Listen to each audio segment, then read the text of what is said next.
Welcome to this new video number 6. In this lesson, we'll explore a new concept in Tailwind, which is the Flex utilities. We'll see how to control Flex and the Flex layout. One of the great advantages of Tailwind is that it fully supports all FlexBox properties, making layout control very easy without writing any additional CSS. The first thing we'll start with is Flex. To explain Flex, let's look at this example. We have 3 divs, item 1, item 2, item 3, inside a parent div. When we add the class Flex, all the items are arranged in a single column by default. If we also add the class gap4, you can see that it adds spacing between all the child divs inside the Flex container. So this is the basic behavior of Flex. By default, Flex arranges elements in a row, meaning horizontally. There is also a class called FlexCall, which makes the layout vertical instead. As you can see, when we use FlexCall, the items switch to a column layout. You can also control the gap between items. For example, changing the gap from gap 4 to gap 6 increases the spacing. There is also flex row, which forces a horizontal layout, but keep in mind that flex alone already behaves like flex row by default. There is also another useful class called flex row reverse. It works the same as flex row, but it reverses the order of the items. So the layout starts from item 3, then item 2, then item 1. The same thing exists for vertical layouts, flex call reverse. It's the column version but reversed, meaning the order becomes item 3, item 2, and item 1 instead of the normal top to bottom order.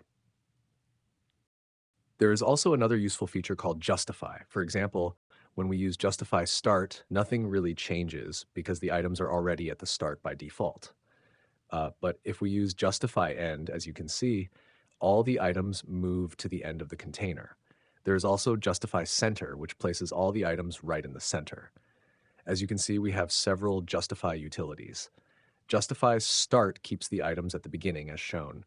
We also have justify end and justify center, which move the items to the end or center of the container. There is also justify between, which places space between the items, similar to the CSS property space between. We also have justify around, just like the CSS value space around, which adds equal space around each item. Finally, there is justify evenly. This one distributes the items with equal spacing between them and also equal spacing on the edges. In other words, the space on the left, between the items, and on the right is all the same. This gives a very balanced layout. These are the main justify classes available in TailwindCSS for controlling alignment along the main axis. Now, this was for the horizontal justify utilities. We also have justify utilities for items, but to make the examples clearer, let's first increase the height of the parent div so the layout becomes easier to see. Once the container is taller, you will clearly notice how each justify class affects the vertical alignment of the child items.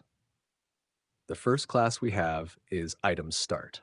As you can see, when we apply item start, all the items are aligned at the top of the container. If we change it to items end, the items move to the bottom of the container. With item center, the items are aligned in the middle vertically. There is also items baseline, which aligns the items based on their text baseline, as you can see here. And that's everything for the items share utilities. Now we move to a new concept, which is flex wrap. To explain this, we have 4 divs inside a parent div. Each div has a width of 4, for example. When we apply flex, the items are arranged horizontally. We can also add gap 3 to create spacing between them. However, the problem is that with just flex, the widths of the child divs are not respected, and they may overflow the container. As you can see, each div has a width of 40, but it's not applied correctly. This happens because by default, flex has the property flex now wrap, which prevents items from wrapping to the next line.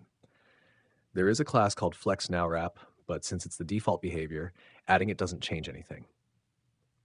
Now, if we use flex wrap, as you can see, the divs respect their widths and wrap to the next line when necessary. As you can see, this is the difference between now wrap and wrap. Now wrap, the items do not move to the next line. Wrap, the items wrap to the next line as needed.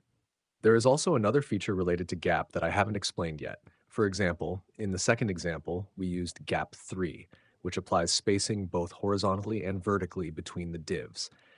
In Tailwind, you can control each direction separately. Gap x minus 3 sets the horizontal gap to 3. Gap Y4 sets the vertical gap to 4. As you can see, this allows you to control the spacing on each axis individually. That's all for this video. We hope you enjoyed it. Don't forget to like and subscribe if you haven't already. If you have any comments or feedback, leave them in the comments below. See you next time.